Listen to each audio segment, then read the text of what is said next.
Hello, and welcome to Games Past Prime. This is a show where I take a look at video games and determine if they are past their prime or not. For me to do so, though, there's a couple key categories which I look at. Story, presentation, and gameplay. Then at the very end, there's a conclusion section where I wrap everything up in a nice little bow. You guys have read the title. You know what game we're playing. Let's take a look at The Legend of Zelda Ocarina of Time.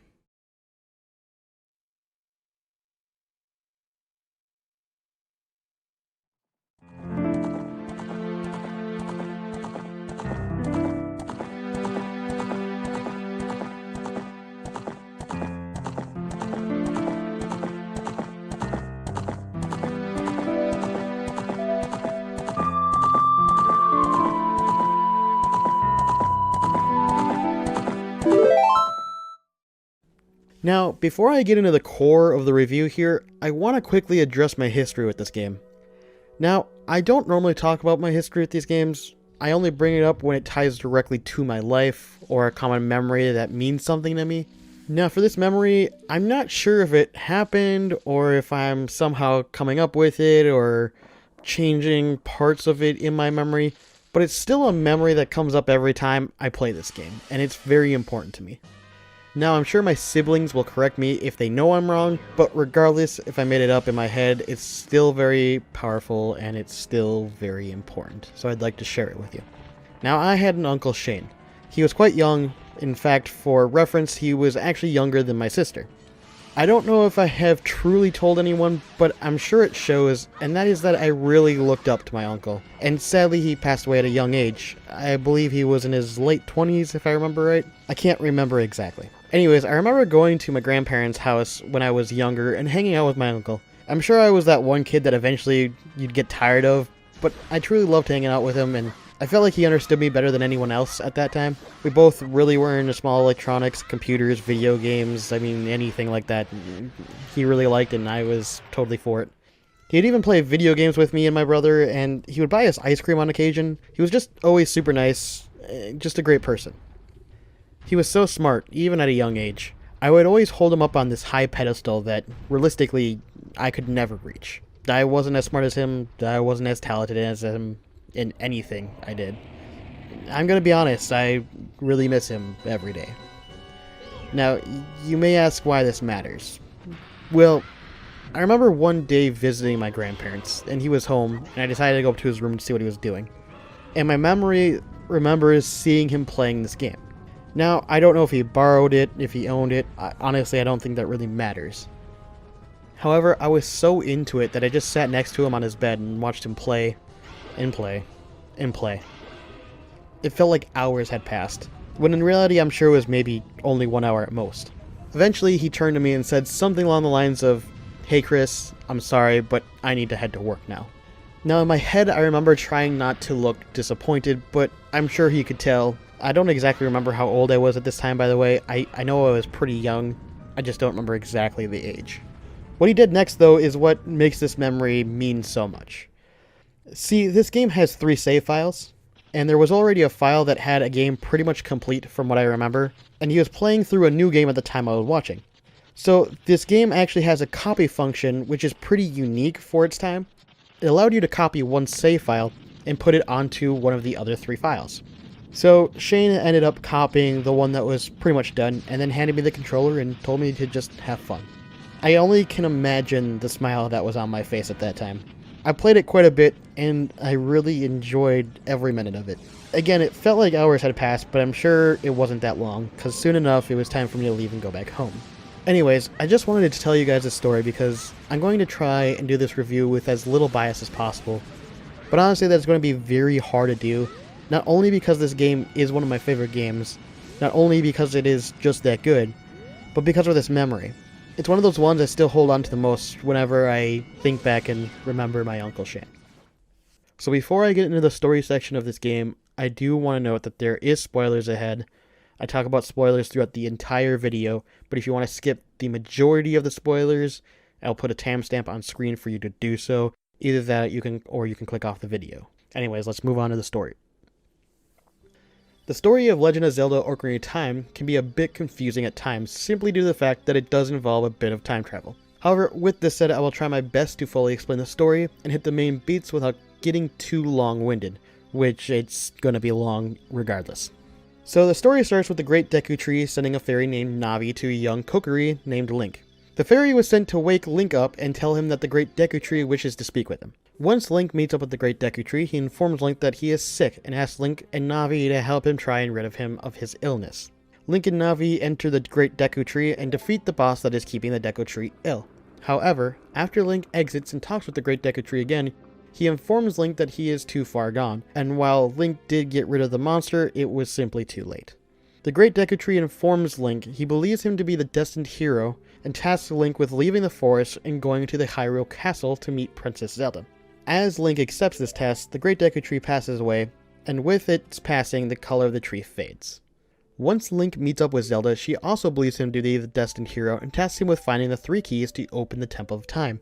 The reason why Zelda wishes him to do so, though, is because of Ganondorf. She shows Link Ganondorf through the window and explains that he is the ruler of the Gerudo tribe of people from the desert. Ganondorf is shown kneeling to the King of Hyrule, but Zelda believes that Ganondorf does not have good intentions and simply doesn't trust him. Link then goes out to find these keys, one of which he already got from the Great Deku Tree. He finds another key with the Gorons, a large race of people that roll around like boulders and are quite strong. Before they will give him the key though, they ask him to clear a cavern that they used to use for their food source. Once Link completes this task, the leader of the Gorons gives Link the key like they promised.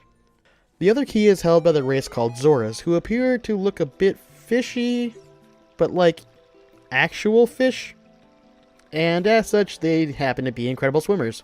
Gee, what a surprise. The leader of the Zoras is missing his daughter. Link finds that his daughter is inside Jabu Jabu, which is the Zora's sort of sacred whale? I'm sure it's explained, but I'm writing this from my memory and don't want to needlessly add more explanations. Anyways, the leader of the Zoras allows Link to enter Jabu Jabu and find his daughter. Once Link does so, and also gets rid of Jabu Jabu's illness, daughter of the Zoras, Ruto, gives Link the last key. As Link makes his way back to the Hyrule Castle, it goes to a cutscene with Zelda and her protector Impa riding away from the castle. As they are leaving, Zelda sees Link and tosses him something as they ride away on their horse. Then as they ride off, you can hear something coming from the castle and see Ganondorf on a horse following after them.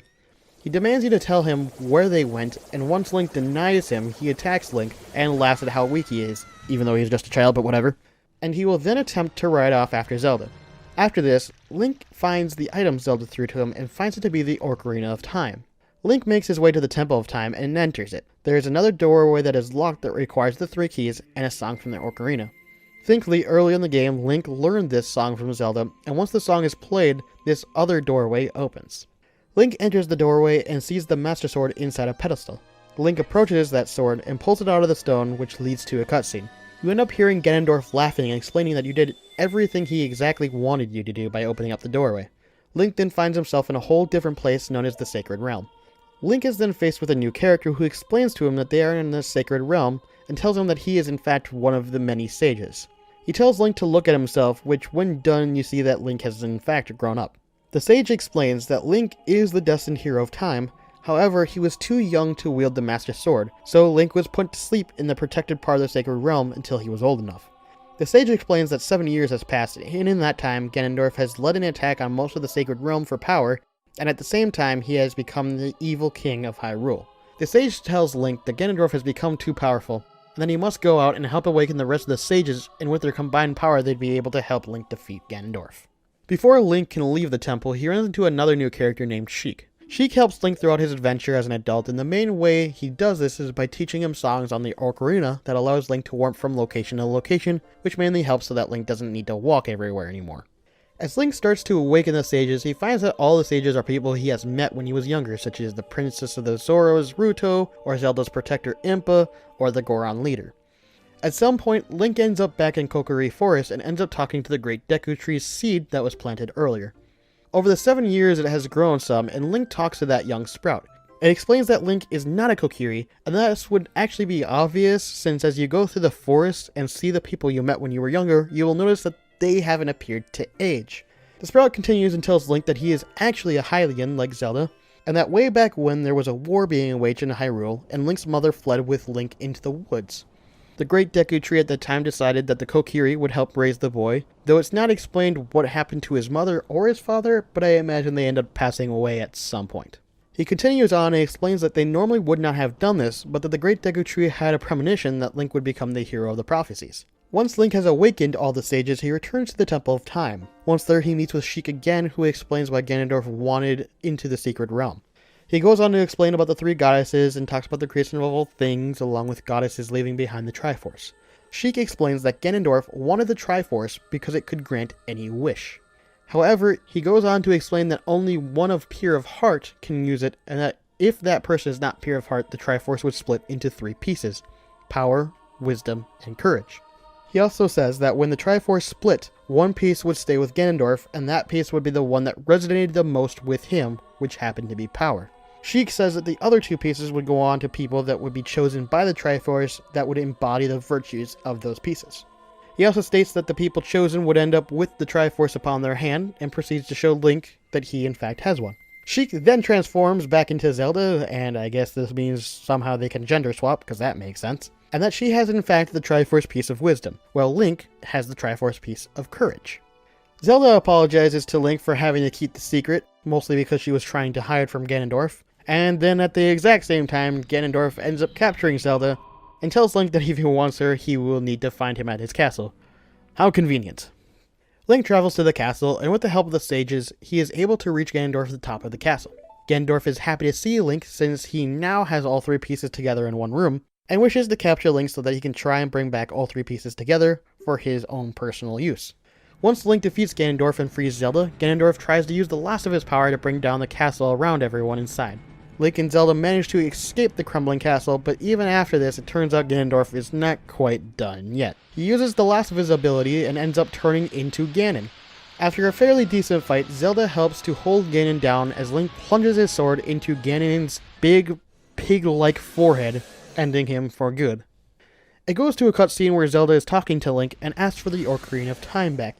She explained that she is going to send him back to his timeline to experience his missed years.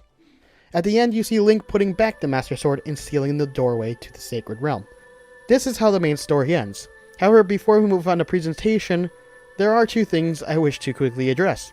One, again, I'm running this from memory, and my interpretation of the story. Not everything is fully explained, and there are some things that I think are up for debate. Regardless, I'm sure there are things I'm either missing or may have said wrong. This isn't done on purpose. Like I said, I'm just doing this off the memory from the story, but if you feel you need to correct me in the comments, by all means do so. I'm always willing to hear anyone out. Second, this ending always kind of confused me, if I'm going to be honest. I mean, think about it this way. By sending him back to his timeline, that means he didn't do any of this adventure? None of this mattered? Also, does that mean when we were running around as Adult Link, there was another Adult Link out there somewhere? That doesn't make sense to me, unless she somehow sent him to an alternate timeline. Then you're getting in a whole other bucket of worms that doesn't make sense. Maybe there's something I'm missing, or misread a key point where this was actually explained. Again, if you want to tell me in the comments, I'm all ears, but I will say that this is probably my biggest complaint of the game, and even this complaint is pretty small when you look at the game as a whole. Anyways, let's move on to the presentation. Well, let's first start with the graphics of this game. I'm going to be as unbiased as I possibly can, and while I think the graphics look pretty good, yeah, I think they definitely have aged a bit. They overall got pretty good detail on the characters and used a good amount of color, and equally knew when to keep it as dark as possible as well. However, the faces can, well, sometimes look a bit on the goofy side. It's not real bad, and I'm sure in some cases it's entirely done on purpose, but the amount of times I could catch Link making some really dumb looking faces was a pretty high amount of times. Overall though, with how big this game is, they managed to allow it to run well while also looking fairly good.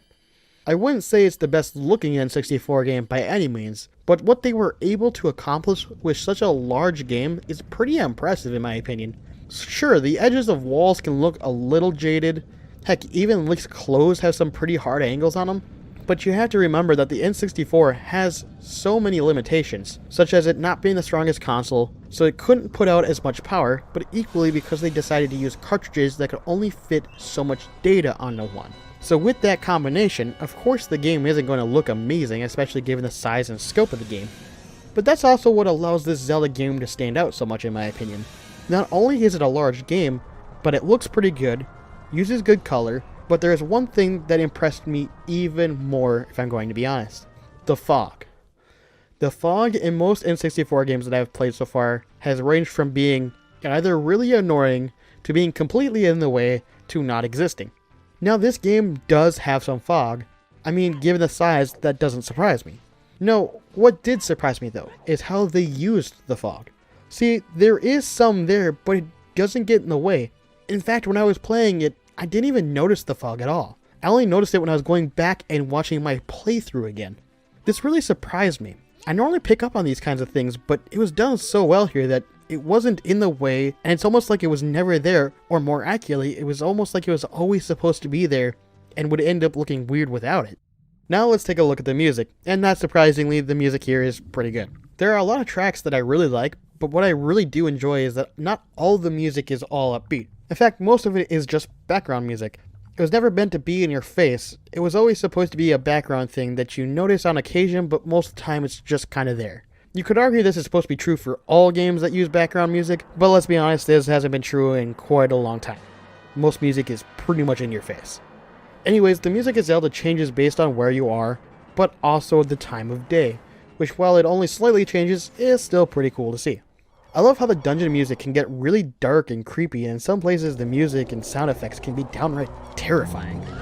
Well, with that said, let's just listen to a couple of tracks. I will be picking from my personal favorites, which is typically going to be more the upbeats, but I will throw in one of the more moody tracks just so you can listen to that as well.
Zelda is labeled as a action-adventure game, and I 100% believe this is correct. You have plenty of action between combat and boss fights. You have the grand adventure where you need to travel this expansive world from corner to corner. Now, let's talk about the controls here, because it is one of the things that really makes this game shine.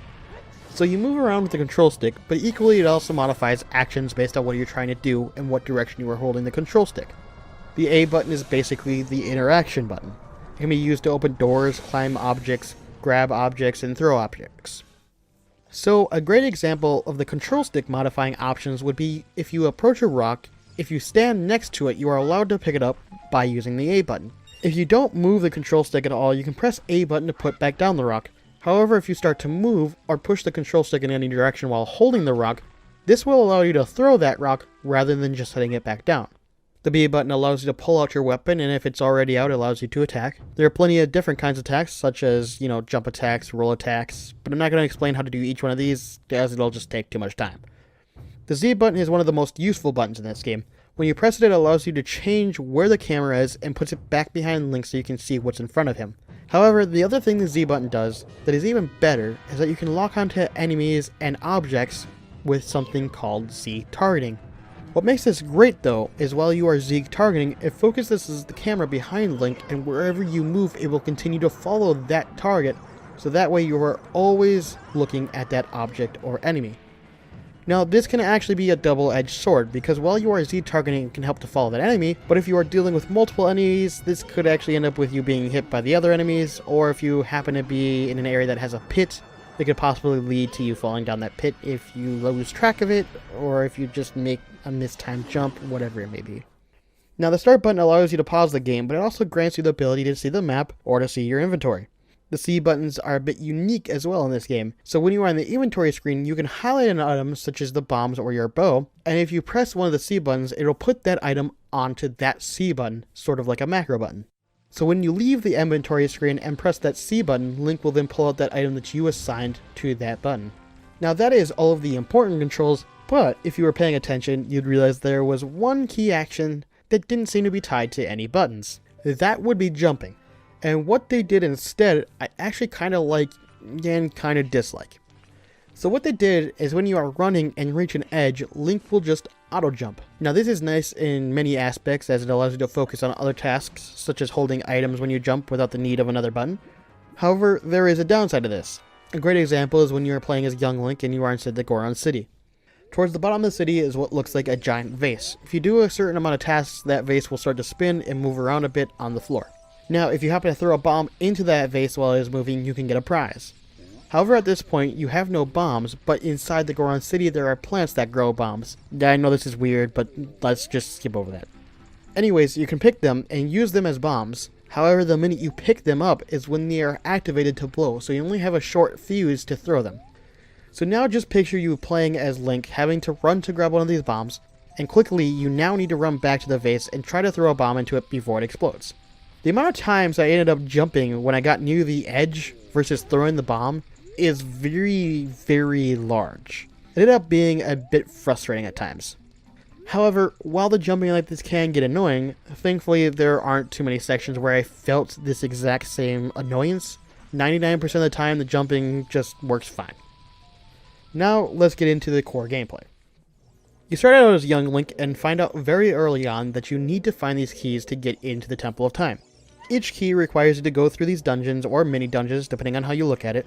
And these early dungeons are rather short. You can get through them pretty quickly, but what I like about this is that it just sort of warms you up for the later dungeons that are going to be much harder and much more expansive.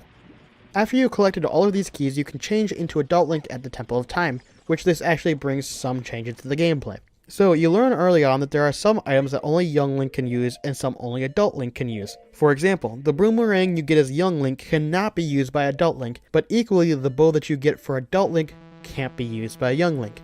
There are many other items like this, but I'm not going to do a full list. At this point, as Adult Link, you need to awaken the sages, who will give you medallions of power that will help you later in the game. Each sage, besides the one in the Temple of Time, requires you to find them in a larger dungeon. These larger dungeons are quite a bit bigger than the ones as Adult Link. Now keep in mind, all dungeons, even the ones as young Link, have puzzles that you will need to complete to get through them properly. And there is always a boss fight at the end to finish out these dungeons. However, there are two specific dungeons that I want to bring up. If you have already played this game, which I'm betting most of you have, then you likely already know the two dungeons I'm going to bring up. Let's talk about the most infamous one, the Water Temple. This dungeon isn't as bad as I think people make it out to be. Now, is it worse than pretty much all the others? Yes. Does this make it bad? Well, kinda, sorta? Like I said, this is the one that you will see a lot of people bash on, but I don't think it's all that terrible. Sure, it's a bit aimless at times, and needing to control the water level to get to certain areas can be a bit annoying, which can also lead to quite a bit of backtracking. However, I have played much worse dungeons in my opinion. It's also possible that I don't think this one is as bad, maybe due to me remembering a lot of the dungeon and the puzzles? I'm not sure. Equally, I do want to mention that I was using a walkthrough for this game. Now, I didn't use it for the entire time, but only when I got stuck and on certain temples. I will fully admit there were a couple of times I did reference the walkthrough during the water temple, but this was usually because I forgot which section raised which water level. So just to quickly explain, there are 3 Triforce symbols in this dungeon, and when you play a certain song at it, it will change that water level. The water level will change from low, medium, and high. So mostly you can understand I forgot which one did which amount of water level. Overall, I think this dungeon gets a bit of a bad rap. However, I personally think this one is probably the worst out of them all. I just don't think it's that bad in comparison to what people say. Ironically, my most hated dungeon is not the worst dungeon. So while I think the Water Temple is the worst dungeon, worst made one, it is not the one that I hate the most. But the one that I did hate the most is the Shadow Temple. There are so many hidden walls and hidden pitfalls and hidden everything. Now, I know this is sort of the point, and you need to use the Eye of Truth item to see. However, this drains your mana, and while you get plenty of mana drops, so this doesn't typically run out, you can easily get lost still inside this giant dungeon. See, a lot of these walls and rooms look so similar, and even after finding the map and compass of this dungeon, I would still get lost. I basically had to use the walkthrough for this entire dungeon, otherwise it would have taken me far too long to get through it. Now, I know I said I was only going to talk about the 2 dungeons, but I would actually like to highlight my favorite dungeon, which is actually the Spirit Dungeon. Now, I don't like the act of getting there. Going through the Gerudo Fortress was always a pain for me. However, what I liked about the dungeon is the duality of it. This dungeon requires you to go through certain sections as adult Link and certain sections as adult Link. I really like this aspect because it really changes up not only just the puzzles, but it does also change up the gameplay here and there, and since this is one of the later dungeons, it makes it more interesting to play through as both Links. I just really liked this idea, and kind of wish there would have been more of it, but I can see why people might not have liked that because it could have been seen as too much backtracking. Which, I'm going to be honest real quick, I was really expecting there to be a much more backtracking than there was actually in this game, which is nice to see that I never really felt I was needlessly backtracking. Anyways, after you have awakened all the sages and met Zelda again, you head to Ganondorf's castle. The sages create a bridge to it since it is floating out of reach from you. Once you enter the castle, you notice that Ganondorf has created a seal around the central staircase leading up. The only way for you to take down this seal is to enter the rooms around you. Now, each one of these rooms takes elements from the previous dungeons, and requires you to go through these room puzzles until you get to the end where you can shoot a light arrow into the magic sphere that is helping to keep the barrier up. Once you have done this and climbed the stairs, you end up fighting Ganondorf, which is basically just you guys playing ping pong with a lightning ball until one of you gets hit. Once you have hit Ganondorf with the lightning ping pong ball, you can then stun him with the light arrow, jump over to him, and hit him a few times with the sword, then rinse repeat until the end of the fight. Ganondorf will try to take down the castle around you and Zelda, and so you guys must make your escape. After you and Zelda have made your escape, you will then see Ganondorf change into Ganon. Ganon has 2 phases. In the first phase, he knocks away your Master Sword from you, so you will need to use a different weapon, such as the Big Goron Sword, the Goron Hammer, or Deku Sticks if you really feel like cheesing the boss. During this fight, if you shoot Ganon in the eyes with the light arrows, it will stun him and allow you to get behind him to hit his weak spot, which happens to be his tail. After doing this enough times, the barrier around you two goes down long enough for Link to run over and pick back up his Master Sword. At this point, you now basically go back through phase 1, but this time with the Master Sword, and at the end of the phase, Zelda will hold Ganon down so you can hit him with the finishing blow. Now, everything I have talked about up until this point is all just the main quest. That's right, there's about a billion other side quests you can do, such as finding and collecting all the hearts pieces, getting the Big Goron Sword as a side quest as well, collecting all the gold Skulltula pieces, and so on. I originally did want to 100% this game because I just really like it that much. However, I frankly ran out of time to do so, but I do still plan on going back to my save file and 100%ing it at some point. The verdict of Legend of Zelda Ocarina of Time is a game not past its prime. Though I think this is likely pretty obvious. This game is so good. It is easily my favorite Zelda game I've ever played. The reason for this is the combination of one of the first I've ever played in the Zelda franchise, that memory I told you about earlier, and the fact that controls are nice and tight, the story is actually pretty good, other than the ending, and the adventure really feels like this grand scope. This grand adventure just really sucks you in, and that's what makes this game so good. Anyways, I'm going to list my top 5 reasons, other than what I just said, that this game is not past its prime. Number 1. The story feels significant. It has weight and meaning behind it that really makes you feel like this has become a life or death situation. It really connects to the people playing and becomes very memorable due to its characters. While the ending doesn't exactly make sense to me, I don't think this really hurts the overall story that much. Number 2. The presentation as a whole is just really well done. You have pretty decent graphics in this grand adventure that equally has good music, great sound effects, and fantastic ambience music for when you are in dungeons or fighting enemies. Number 3. The controls feel great, even though it's being used on an N64. The N64 has a decent controller, but it does feel a bit weird in my hands at least. However, I never felt this way while playing this game. Everything felt natural, and while the use of using Z for my camera control threw me off a bit early on, I did get a hold of it fairly quickly and never really had any issues with the controls after that point. Number 4. Most of the dungeons present a bit of challenge here and there, either with its puzzles or its unique elements. Most of them were fun to play through, and I don't think they were overly hard to play through, though admittedly it might be harder the first time you go through them, but Then again, I think they do a great job at teaching you about each dungeon's unique aspects, and does a good job building up the difficulty of the dungeons as you get further and further into the game. Number 5. In all honesty, this game is just fun to play. The memories I have with this game will likely never fade, and for a good reason. I urge everyone to try and play this game, either on the N64, the re-release on the GameCube with Master Quest, or the remake on the 3DS. There are plenty of ways to play this game, and frankly, you have no excuse to not play one of the best Zelda games that has ever been made. Alright guys, that's the end of the video. I hope you guys enjoyed watching it as much as I enjoyed making it. If you did enjoy watching it, please consider subscribing. I upload videos every Sunday. Stay tuned to the very end of the video to get an audio hint at what my next video will be. I hope you all have a fantastic day, and I'll see you next time.